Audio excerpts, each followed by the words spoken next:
தமிழ்நாட்டிற்கான கல்வி நிதியை விடுவிக்க வேண்டும் என்று வலியுறுத்தலையும் ஓ பன்னீர்செல்வம் சற்று முன்னதாக செய்திகளை பார்த்து வந்த நிலையில் தற்போது நாளை தேசிய ஜனநாயக கூட்டணியில் நீடிப்பதா வேண்டாமா என்பது குறித்து செய்தியாளர்களிடத்தில் அவர் தெரிவிப்பார் என எதிர்பார்க்கப்படுகிறது.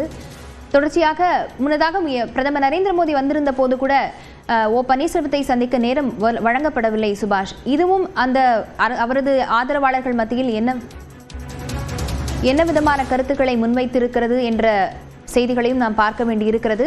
இது தொடர்பாக கருத்துக்களை பகிர்ந்து கொள்வதற்காக பத்திரிகையாளர் துரைக்கண்ணா நம்மிடையே இணைந்திருக்கிறார். வணக்கம் சார். சார், நாளைக்கு ஓ பன்னீர்செல்வம் தரப்பிலிருந்து தேசிய ஜனநாயக கூட்டணியில் நீடிப்பதா வேண்டாமா என்பது குறித்து முடிவு தெரிவிக்கப்படும் அப்படின்னு எதிர்பார்க்கப்படுகிறது. அவர் என்ன முடிவை எடுப்பார் என எதிர்பார்க்கலாம்? மரியாதைக்குரிய திரு ஓபிஎஸ் அவர்களை பொறுத்தளவுல அவர் எப்பவுமே நம்பிக்கை விசுவாசம் என்ற அடிப்படையில தான் பயணிப்பாரு. அரசியல்ல அவருக்கு என்ற ஒரு தனித்தன்மை இருக்கிறது. எப்போதும் எந்த விஷயத்திலும் தடாலடியாக எந்த முடிவையும் எப்போதும் அவர் எடுத்ததில்லை. அந்த அடிப்படையில நின்று நிதானித்து இந்த முடிவை நிச்சயம் எடுப்பார். கட்சி தொண்டர்கள், கட்சியின் நிர்வாகிகள், அவரோடு அணிவகுத்திருக்கிற அனைவருமே ஒன்றுபட்ட அண்ணா திராவிட முன்னேற்ற கழகம் வேண்டும் என்கிற அந்த பார்வையில் தான் பயணிக்கிறார்.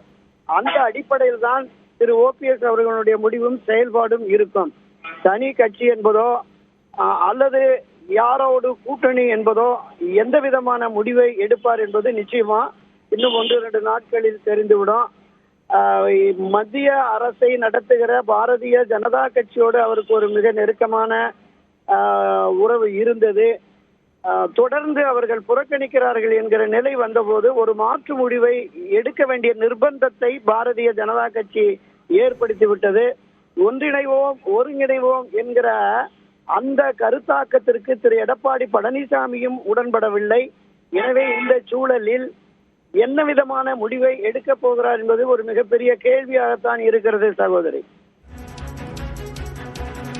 இணைப்பில் வந்து கருத்துக்களை பகிர்ந்து கொண்டமைக்கு நன்றி துரைக்கண்ணா.